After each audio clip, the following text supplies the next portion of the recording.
Hello friends, स्वागत है आपका ग्लोरी स्टडी पॉइंट क्लासेस में। मैं शिवम शर्मा। दोस्तों, आज का वीडियो आपके लिए बहुत ही ज़्यादा इंपॉर्टेंट होने वाला है, क्योंकि आज के इस वीडियो में मैं आपको बताऊंगा जो बुधवार को नई शिक्षा नीति को लेकर बैठक की गई थी, उसमें क्या क्या कदम उठाए गए हैं।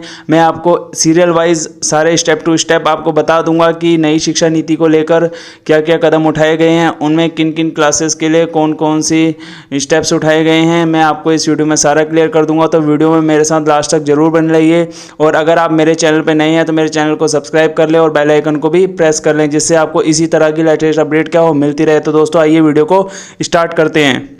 तो दोस्तों, केंद्र सरकार ने बुधवार को क्या किया है, नई शिक्षा नीति को क्या कर दिया गया, मंजूरी दे दी है। करीब 34 साल यानी 34 ईयर्स बाद ये नई शिक्षा नीति क्या की है, घोषित की गई है। स्कूल शिक्षा से लेकर ये जो नीति है उच्च शिक्षा तक क्या है, कई बड़े बदलाव इसमें किए गए हैं। यानी जो स्कूल शिक्षा से लेकर उच्च शिक्षा तक जो है उनमें कई बड़े बदलाव कर दिए गए हैं। बच्चों पर से जो बोर्ड परीक्षा का जो भार था उसको काफ़ी कम किया जाएगा इस शिक्षा नीति के अंतर्गत। तो उसके साथ साथ जो उच्च शिक्षा के लिए भी अब सिर्फ एक नियामक होगा। नियामक का मतलब है उनके लिए भी क्या होगा, अब ऑप्शन रख दिया जाएगा। पढ़ाई बीच में छूटने पर पहले की पढ़ाई बेकार नहीं होगी बच्चों की। यानी जो बच्चे बीच में पढ़ाई छोड़ के कहीं चले जाते हैं, किसी कारणवश उनकी पढ़ाई छूट जाती है, तो अब उनकी जो छूटने वाली पढ़ाई होगी, जो साल उनका बेकार हो गया है, अब वो बेकार नहीं होगा। 1 साल की पढ़ाई होने पर उन्हें क्या दिया जाएगा, एक सर्टिफिकेट दिया जाएगा। और अगर उन्होंने 2 साल की पढ़ाई की है तो उन्हें क्या दिया जाएगा, डिप्लोमा दिया जाएगा। दोस्तों, ये जो नीति लागू की गई है, ये प्रधानमंत्री नरेंद्र मोदी जी की अध्यक्षता में हुई मंत्रिमंडल की बैठक में नई नीति पर क्या कर दिया गया, मोहर लगा दी गई है। इसमें 2030 तक की प्री प्राइमरी से लेकर उच्चतर माध्यमिक तक जो शिक्षा है तक 100% और उच्च शिक्षा में 50% प्रवेश दर हासिल करने की क्या कही है, बात कही जा रही है। ठीक है, शिक्षा पर सरकारी खर्च जो है आपका मैं बता देता हूं। जो शिक्षा पर जो सरकारी खर्च किया जाता है उसमें क्या है 4.43% यानी परसेंट से बढ़ाकर उसे क्या है जीडीपी, जो हमारी जीडीपी है उसका कितना कर दिया जाएगा, 6%, जीडीपी का 6% तक करने की बात कही जा रही है। यानी ये लक्ष्य क्या है, 2030 तक हासिल करने की बात कही जा रही है। दोस्तों, इस नीति में जो पहला कदम उठाया है वो मैं आपको बताने जा रहा हूं, तो वीडियो को लास्ट तक जरूर देखें, जिससे आपको स्टेप बाय स्टेप सारे जो कदम उठाए गए हैं, इंपॉर्टेंट स्टेप्स जो हैं वो आपको सारे क्लियर हो जाएंगे। दोस्तों, फर्स्ट स्टेप क्या है, स्कूलों में जो 10+2 है उसे खत्म कर दिया गया है और अब शुरू कर दी गई है 5+3+3+4 फॉर्मेट को अब स्कूल में क्या किया जाएगा, लागू किया जाएगा। अब स्कूल के पहले 5 साल में प्री प्राइमरी स्कूल के 3 साल, यानी जो आप LKG UKG और नर्सरी क्लास पढ़ते थे उसके लिए प्राइमरी स्कूल के 3 साल और कक्षा 1 और कक्षा 2 सहित फाउंडेशन स्टेज शामिल होंगे। इन 5 सालों की पढ़ाई के लिए एक नया पाठ्यक्रम क्या किया जाएगा, तैयार किया जाएगा। दोस्तों, अगले 3 साल का जो स्टेज कक्षा 3 से 5 तक का होगा, इसके जो अगला स्टेज जो होगा, जो सेकंड स्टेप है वो आपका कहाँ से होगा, कक्षा 3 से लेकर 5 तक का होगा। और इसके बाद जो अगला आपको +3 है उसका मीनिंग है इसके बाद के जो 3 साल होंगे उसका क्या होगा, उसे मिडिल स्टेज कहा जाएगा। यानी कक्षा 6 से लेकर 8 तक का स्टेज है ये, जिसमें आप कहाँ तक, कक्षा 6 से लेकर कहाँ तक की पढ़ाई करेंगे, 8 तक की पढ़ाई करेंगे। अब छठी से बच्चे को प्रोफेशनल और स्किल की शिक्षा दी जाएगी। यानी छठी क्लास के बाद क्या होगा, जो छठी क्लासेज हैं उसके बाद बच्चों को प्रोफेशनल और स्किल की शिक्षा क्या करी जाएगी, दी जाएगी दोस्तों। और साथ ही स्थानीय स्तर पर इंटर्नशिप भी कराई जाएगी। और चौथे स्टेज में जो 9th से लेकर 12th तक का जो क्लासेज है, यानी 4 साल का जो होगा, इसमें छात्रों को विषय चुनने की क्या रहेगी, आज़ादी रहेगी। यानी बच्चे अपनी मर्जी से विषयों को क्या कर सकते हैं, सेलेक्ट कर सकते हैं। साइंस या गणित के साथ उन्हें फैशन डिज़ाइनिंग भी पढ़ने का क्या दी जाएगी, आज़ादी दी जाएगी। दोस्तों, ये सबसे बड़ी खबर है, साइंस या गणित के साथ फैशन डिज़ाइनिंग की भी क्या होगी, पढ़ने की आज़ादी होगी। बच्चे अपनी मर्जी से क्या कर सकते हैं, साइंस और गणित के साथ फैशन डिजाइनिंग की भी पढ़ाई कर सकते हैं। पहले कक्षा 1 से लेकर 10 तक सामान्य पढ़ाई होती थी, कक्षा 11 से विषय चुन सकते थे, बट अब ऐसा नहीं है। अभी तक सरकारी स्कूल पहली कक्षा से शुरू होते थे, लेकिन नई शिक्षा नीति लागू होने के बाद पहले बच्चे को 5 साल के फाउंडेशन स्टेज से क्या करना होगा, गुजरना होगा। उसी के बाद वो अपना क्या होगा, नेक्स्ट क्लास में जाएगा। फाउंडेशन स्टेज के आखिरी 2 साल पहले कक्षा और दूसरी कक्षा के होंगे, यानी जो फर्स्ट यानी 5 ईयर जो स्टार्टिंग के होंगे फर्स्ट स्टेज के, उसमें जो लास्ट के आपके दो ईयर्स होंगे, 2 ईयर्स होंगे, उसमें उन्हें क्या होगा, पहली कक्षा और दूसरी कक्षा की क्या कराई जाएगी, पढ़ाई कराई जाएगी। 5 साल के फाउंडेशन स्टेज के बाद बच्चा तीसरी कक्षा में आएगा, यानी 5 साल का जब ये स्टेज पार कर लेगा बच्चा, तब उसे क्या होगा, तीसरी कक्षा में क्या किया जाएगा, दाखिल किया जाएगा। यानी सरकारी स्कूलों में तीसरी कक्षा से पहले बच्चों के लिए 5 लेवल और बनेंगे, यानी जो सरकारी स्कूलों में बच्चे पढ़ रहे हैं उनके लिए क्या होगा, अब जो वो तीसरी कक्षा में जब आएंगे उससे पहले उन्हें क्या करना होगा, 5 लेवल्स को क्या करना होगा, पार करना होगा। अब ये 5+3+3+4 क्या है, इसके बारे में मैं बता देता हूँ आपको। 5+3+3+4 के नए स्कूल एजुकेशन सिस्टम में पहले 5 साल 3 से लेकर 8 साल के बच्चों के लिए हैं, उसके बाद जो 3 साल हैं वो 8 से 11 साल के बच्चों के लिए हैं, उसके बाद के जो 3 साल हैं वो आपके 11 साल से 14 साल के बच्चों के लिए हैं।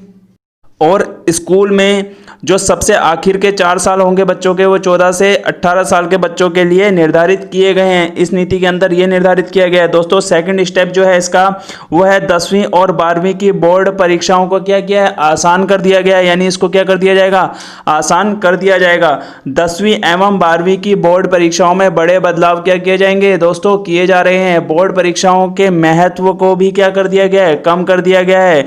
कई अहम सुझाव इसके अंदर इस नीति के अंतर्गत क्या दिए गए हैं, जैसे साल में 2 बार परीक्षाएं कराना, यानी जैसे सेमेस्टर के अंदर होता है, यानी सेमेस्टर की परीक्षाएं होती है, हाफ ईयरली और एनुअल परीक्षा होती है, वैसे ही साल के अंदर क्या होगा, 2 बार परीक्षा कराई जाएंगी।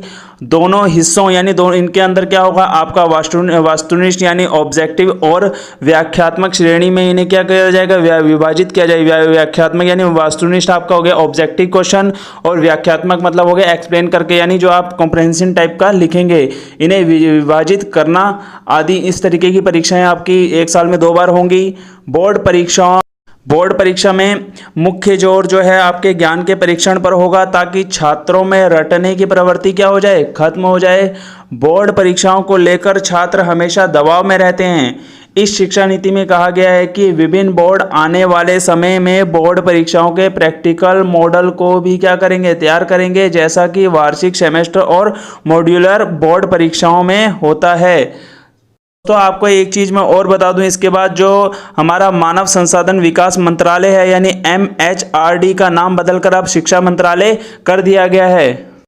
ठीक है दोस्तों, यानी मानव संसाधन विकास मंत्रालय का नाम अब बदल के क्या कर दिया, शिक्षा मंत्रालय कर दिया गया। दोस्तों नई नीति के तहत जैसे 10th और 12th की परीक्षाएं होती थी, उसी तरीके से अब 3rd, 5th और 8th यानी तीसरी, 5वीं और 8वीं कक्षाओं की भी क्या होंगी, परीक्षाएं होंगी।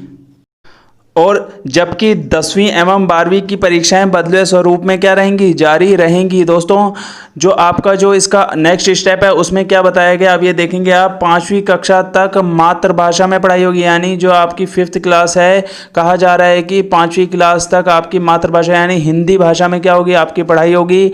नई शिक्षा नीति में 5वीं कक्षा तक आपको मातृभाषा में पढ़ाई करनी होगी, जब तक संभव हो सके, यानी कहने का मतलब है जहाँ तक संभव हो सके 8वीं कक्षा तक भी मातृभाषा तक पढ़ाई कराई जा सकती है, यानी उपलब्ध कराई जाएगी। यानी अगर संभव हो सकेगा तो आपको 8th क्लास तक भी आपको क्या होगा, हिंदी लैंग्वेज में पढ़ाई कराई जा सकती है। आपका जो 4th स्टेप है वो है आपका ग्रेजुएशन में 3 से 4 साल की डिग्री, मल्टीपल एंट्री और एग्जिट सिस्टम। यानी इसका मतलब क्या है, हमारे जो उच्च शिक्षा सचिव अमित खरे ने बताया है कि नई नीति में मल्टीपल एंट्री और एग्जिट सिस्टम, मल्टीपल एंट्री मतलब बहुस्तरीय प्रवेश, ठीक है, और निकासी व्यवस्था को क्या किया है, लागू किया गया है।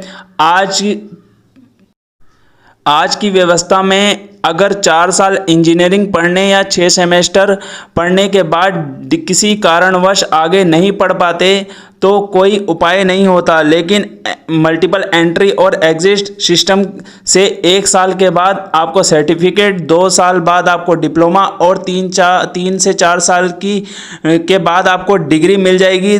यह छात्रों के लिए हित में लिया हुआ गया क्या है, बहुत बड़ा फैसला, यानी इससे आपको काफ़ी बेनिफिट मिलने वाला है। 3 साल की डिग्री उन छात्रों के लिए होगी जिन्होंने हायर एजुकेशन नहीं लेना है और शोध में हिस्सा नहीं लेंगे, यानी जो आप क्या है शोध में हिस्सा नहीं लेना चाहेंगे उनके लिए 3 साल की डिग्री होगी।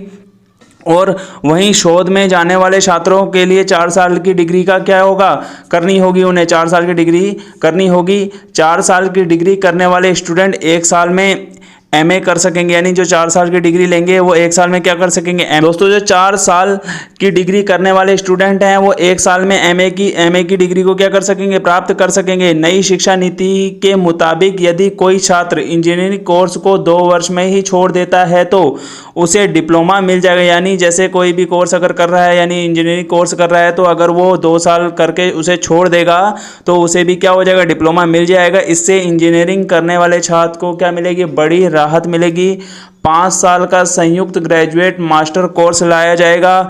एमफिल को क्या कर दिया जाएगा, खत्म कर दिया जाएगा। और पीजी कोर्स में 1 साल के बाद पढ़ाई छोड़ने का भी क्या होगा, रूल होगा, यानी विकल्प रखा जाएगा।